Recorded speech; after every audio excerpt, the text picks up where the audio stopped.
नमस्कार दोस्तों, आप सभी का स्वागत है फिर से हमारे YouTube चैनल में।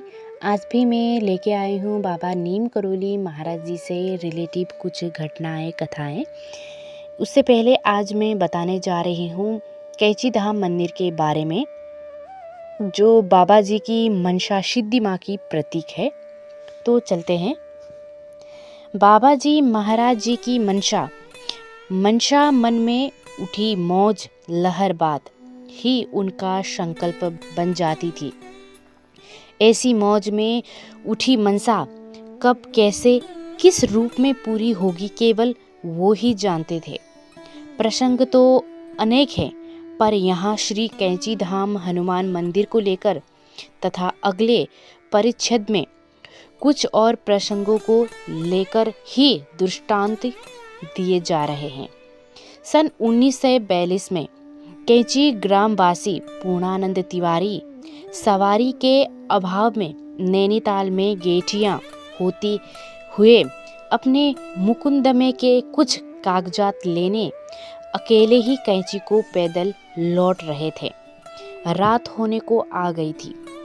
थके मांदे तिवारी आगे खुफिया डांठ नामक जगह के तथा कथित भूत से डरे हुए आगे बढ़ रहे थे और खुफिया डांठ पर उन्हें एक स्थूलकाय व्यक्ति कम्बल में लिपटा दिखाई दे गया। तिवारी जी बहुत डर गए, पर उस व्यक्ति ने उसका नाम लेकर पुकारा और उनके वहां आने का कारण भी बता दिया। ये थे बाबा नीम करोली जी महाराज। तिवारी जी को कुछ आश्वासन हुए। बाबा जी ने उससे कुछ और बातें भी की और निडर होकर आगे बढ़ने को कहा तथा ये भी कहा कि आगे ट्रक मिल जाएगा। तब बाबा जी से तिवारी जी ने पूछा, महाराज अब फिर दर्शन कब होंगे? 20 साल बाद, तपाक के उत्तर मिला। कुछ विश्वास कुछ अविश्वास लेकर तिवारी जी आगे बढ़े। बाबा जी भी दूसरी दिशा को आगे बढ़े और शीघ्र ओझल हो गए।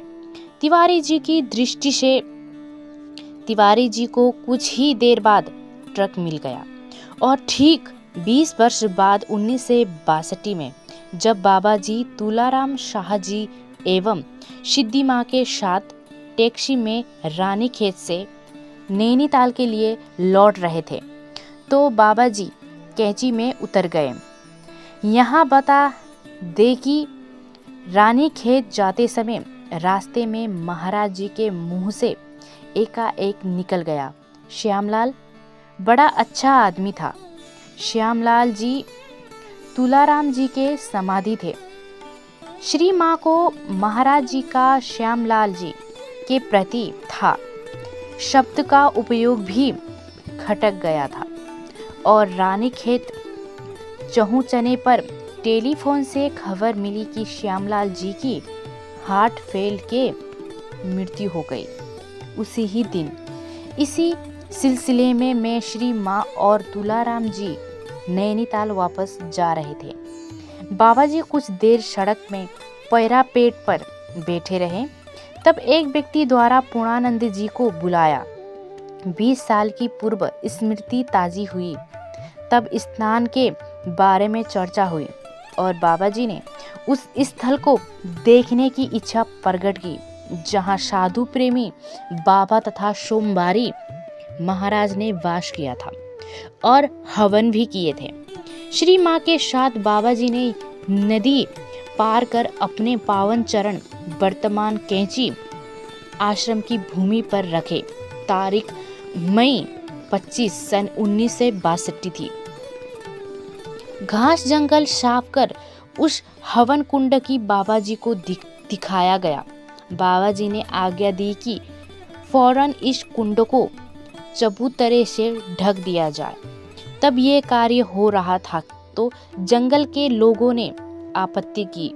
बाबा जी ने शीघ्र तत्कालीन कंजर्वेटर से फोन द्वारा संपर्क किया और लीज में कैंची को वही भूमि जो आज मंदिर और आश्रमों से आच्छादित है अधिग्रहित कर ली और इस प्रकार 20 वर्ष पूर्व की मनसा शक्ति ने श्री कैंची धाम की स्थापना कर श्री गणेश कर दिया, जिसका वर्तमान रूप आज दृष्टि गोचर हो रहा है। इसी चबूतरे के ऊपर हनुमान जी का मंदिर खड़ा है। तब उनके पीछे गुफा में सोमवारी बाबा की धूनी के अवशेष सुरक्षित हैं। अब बाबा जी जब भी उत्तराखंड को आते हैं तो अधिकतर भूमियाधार और कैची में ही रहते थे। भक्त भंडारों, कीर्तन, भजनों की धूम मच जाती थी। ये थी उनकी एक अद्भुत लीलाएं। तो आगे लीला सुनने के लिए हम आपसे मिलेंगे अगले वीडियो में। तब तक के लिए नमस्कार।